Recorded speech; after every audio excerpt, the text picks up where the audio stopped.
আজকে আমার প্রথম ব্লগ। সবাইকে নমস্কার। আজকে আমি একটা মন্দিরে যাইলাম, শিব বাবার মন্দিরে পূজা দিতে। খুব ইচ্ছা ছিল অনেক দিন থেকে যে মন্দিরটাতে যাওয়ার, কিন্তু যাওয়ার হয় না।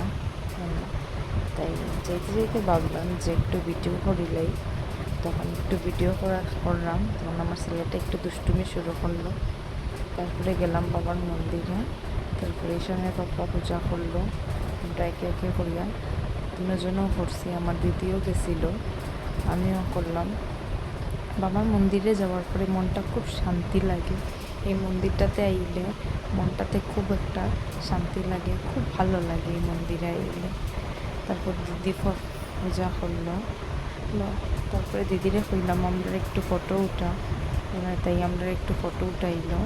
তারপরে তাইরাও আমি একটু ফটো উঠাইলাম। তারপরে গেলাম বাড়িতে। ভালো লাগলে লাইক অ্যান্ড সাবস্ক্রাইব করিও।